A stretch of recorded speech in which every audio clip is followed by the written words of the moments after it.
Bonnie Talbot had wiped down the same 6 booths at Sully's Diner for 11 years, and in all that time, she had never once had to stop mid-shift because a 6-year-old had fogged up a car window with her own breath and used one finger to write 4 letters into the condensation, backward from inside the car so the word would read correctly from outside. H-E-L-P. Bonnie stood frozen at the window with a coffee pot still in her hand, staring across the parking lot at a car she recognized. She'd seen it there most Friday nights for the last 2 months. Engine off, headlights dark. A small shape visible in the back seat that she'd assumed every single time before tonight was a child who'd fallen asleep waiting on a parent. She was wrong. She had been wrong for 2 months, and it took a 6-year-old's fogged-up handwriting on a 14-degree night to show her exactly how wrong. What happened over the following 90 minutes would end with 180 motorcycles filling the gravel lot outside Sully's Diner in Garrison Flats, Kansas, and a man who had never once thought twice about leaving a child alone in a cold car, discovering precisely how many people were about to think about nothing else. Garrison Flats sat in the flat winter wheat country of central Kansas, a town small enough that Sully's Diner and the tavern attached to its far end functioned, most weeknights, as the only lit building for 3 miles in any direction. Wind came across the wheat fields with nothing to slow it down for miles, and the local radio station had run a cold weather advisory since noon that day. The kind most people in town had heard so many times that winter they'd stopped paying it much attention. Bonnie Talbot was 52 years old, had waitressed at Sully's since her own kids were small, and had the particular memory for regulars that comes from pouring the same coffee to the same faces for over a decade. She knew who tipped well, who needed extra ketchup without asking, and she realized standing at that window who parked in the same corner of the lot most Friday nights and left a car running, or not running, depending on how cold it happened to be outside. She had noticed the car before. She had told herself every time that it wasn't her business, the way people in small towns learn to tell themselves about 100 small wrongnesses a week only to get through their shifts without carrying every stranger's trouble home with them. Tonight, that habit broke completely. Before we get any further, if this is your first time here, hit subscribe so you don't miss what happens next, because what Bonnie found in that parking lot wasn't a single bad night. It was 2 months of a habit nobody around Sully's had wanted to look at closely enough to name. Now, back to 6-year-old Ruthie Malone and the arrangement that had put her in that car in the first place. Ruthie Malone was 6 years old, small for her age, with a gap where she'd lost her first tooth the month before, and a stuffed elephant named Peanut that went with her everywhere, including, most Friday nights for the last 2 months, the back seat of Rick Coyne's sedan in the Sully's parking lot. She liked to count the stars through the window when the sky was clear, had a habit of humming the same 3 notes over and over when she was nervous, and had learned, faster than any 6-year-old should have to, exactly how long an hour felt when nobody was coming. She kept a small flashlight in her coat pocket, a birthday gift from her mother, and had taught herself to read the picture books Sherry packed for her by its narrow beam once the parking lot's single floodlight wasn't enough on its own. Her mother, Sherry Malone, was 29 years old and worked the overnight shift at the poultry processing plant 20 minutes outside town, one of the only jobs in the county that paid enough to keep their trailer heated through a Kansas winter. She'd raised Ruthie mostly alone since Ruthie's father left before she was 2, picking up double shifts whenever the plant offered them, and falling asleep some mornings still in her work boots. Rick had moved in 8 months ago, charming in the specific way of men who say all the right things before anyone's had reason to test whether they mean them. And Sherry, exhausted and grateful for an extra set of hands with Ruthie on the nights she worked, had never once imagined that watching Ruthie meant, for Rick, parking her in the back seat of his car outside a bar while he went in to feed. 20s into the video poker machine until his shift of watching officially ended. Rick Coyne was 41 years old, had been between jobs more often than not for the last several years, and had discovered, somewhere in his relationship with Sherry, that being the boyfriend who helped out with childcare came with considerably less actual childcare than Sherry assumed. He'd grown up the youngest of 4 in a house where nobody had ever much watched him either, and had absorbed, without ever examining it closely, the idea that children mostly took care of themselves as long as the basics were technically covered. He told himself each time that Ruthie was fine in the car. She had a blanket. The doors were locked. He could see the car from his stool at the bar if he angled himself right, which he rarely bothered to do. The tavern stayed loud enough most nights that the silence of an empty car outside never once crossed his mind as something worth checking on. He had never once, in 2 months, imagined the specific cold of a 14-degree February night working its way through a child's blanket faster than an adult's assumptions about her safety. That Friday, Rick had been inside for 2 hours and 40 minutes, which Bonnie would later learn was not unusual, when Ruthie's breath finally fogged the glass enough for her to write on it, her small finger moving with the deliberate care of a child who had thought hard about what 4 letters mattered most. Bonnie set the coffee pot down without remembering she'd done it, and was out the diner's front door and across the gravel lot before she'd fully decided to move. She found Ruthie curled against the door with a blanket pulled to her chin, lips a shade of blue-tinged pale that made Bonnie's stomach drop the moment she got the door open. "Hey, sweetheart," Bonnie whispered, her voice steadier than she felt. "I'm going to get you warm, okay? You're safe now." "Is Rick going to be mad?" Ruthie asked, the question arriving faster and more anxiously than any reassurance about the cold. That single question told Bonnie everything about the last 2 months that the car alone hadn't. She carried Ruthie inside, wrapped her in the extra jacket she kept in the diner's back office, and sat her in the corner booth with hot chocolate before doing the second thing that mattered: walking through the door, connecting the diner to Sully's tavern side, where Rick Coyne sat exactly where Bonnie expected, 3 stools down from the video poker machine, a mostly empty glass in front of him. "Your daughter's inside," Bonnie said. 4 words. Rick glanced up, unbothered at first. "She's not my daughter. And she's fine in the car. She's got a blanket. She's got frostnip starting on 2 fingers. Bonnie's voice didn't rise.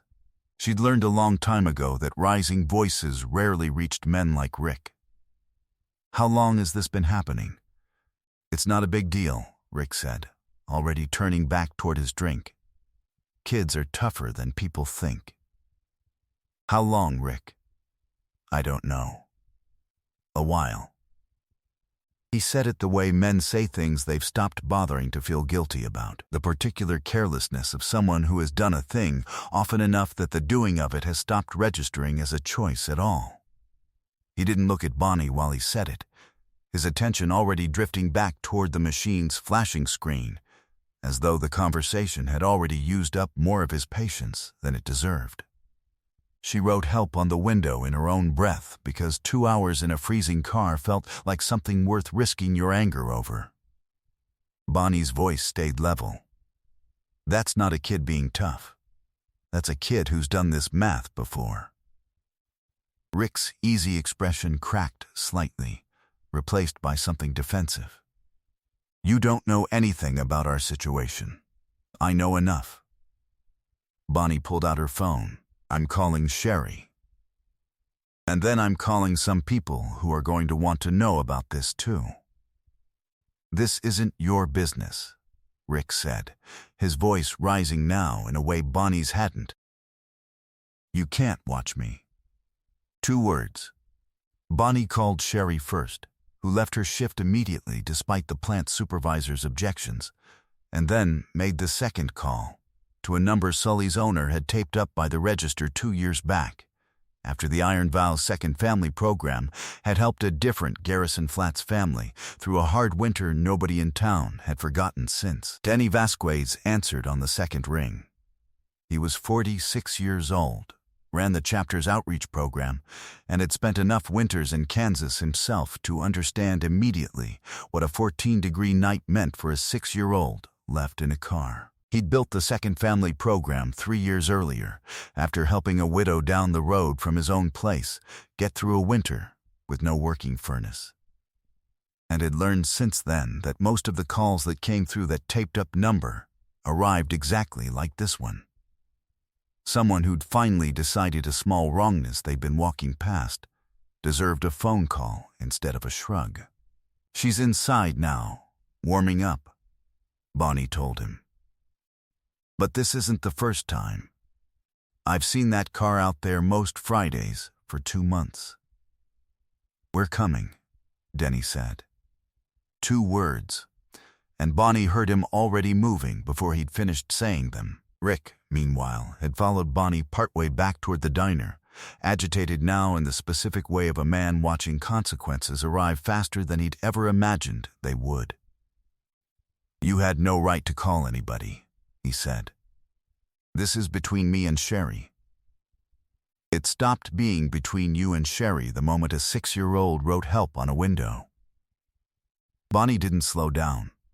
"Go ahead and be angry. Doesn't change what happens next." "What happens next?"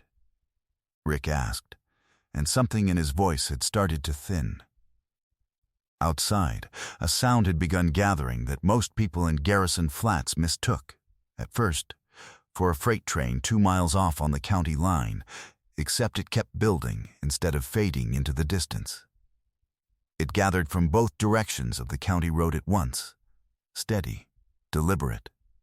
The sound of something organized rather than something that had happened by chance. "What is that?" Rick asked, and for the first time all evening, something in his voice had gone completely thin. Bonnie didn't answer. She didn't need to.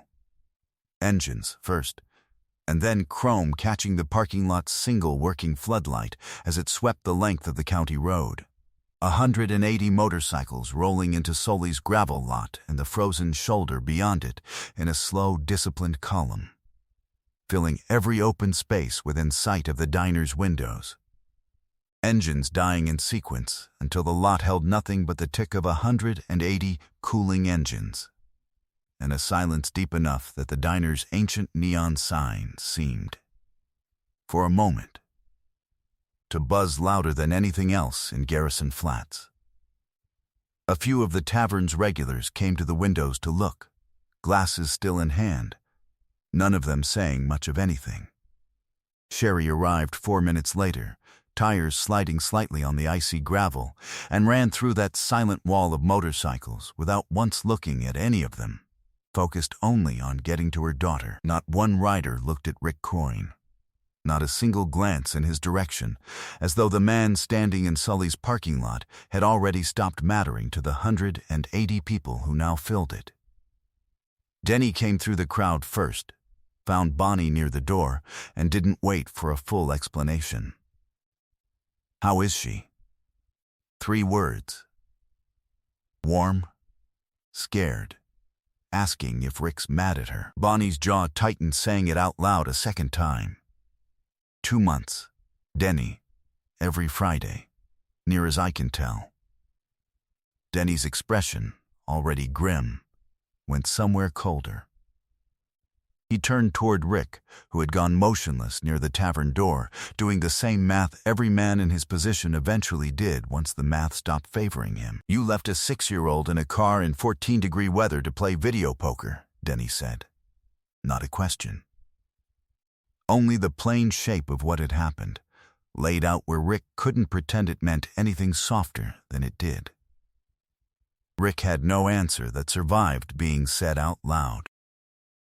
The sheriff's deputy arrived 9 minutes later, took one look at the scene, the frostnip the EMTs were already treating on Ruthie's fingers, and Bonnie's 2 months of observed pattern, and needed considerably less convincing than Rick had clearly hoped about which version of the evening to believe. He didn't deserve more of this story than that. He didn't get more. Rick was charged with child endangerment, and Sherry, sitting in the diner booth with Ruthie wrapped in 3 blankets and finally warm, filed to have him removed from their trailer the same week. The plant supervisor, who'd objected to Sherry leaving her shift early that night, called her the following morning to apologize, having heard by then exactly what she'd left to go handle. Denny's second family program helped her find a new arrangement for the nights she worked. A retired teacher, 2 trailers down, who'd raised 4 kids of her own and had been looking, as it turned out, for exactly this kind of purpose in her evenings. Ruthie kept Peanut the elephant clothes for weeks afterward, and Bonnie kept a blanket warming near the diner's heater every Friday after that, only in case, though there was never again a small shape waiting alone in that parking lot to need it. Sherry brought Ruthie by Sully's most weekends now, not out of any obligation, but because Bonnie had become, in the space of one terrible Friday night, something like family neither of them had expected to find in a diner booth. Denny still checks the number on Sully's register from time to time, making sure it hasn't faded past reading, because he's learned that the calls which matter most rarely come from people who've had time to rehearse them. If this story reached you, if you believe that a child's whispered fear should never take a fogged-up window to finally be heard, hit that like button and share it with someone who needs reminding that watching closely enough to notice is sometimes the whole of what saving somebody requires. Subscribe to Iron Vow Stories so you never miss the next one. And tell me in the comments, have you ever noticed something wrong and almost talked yourself out of saying anything?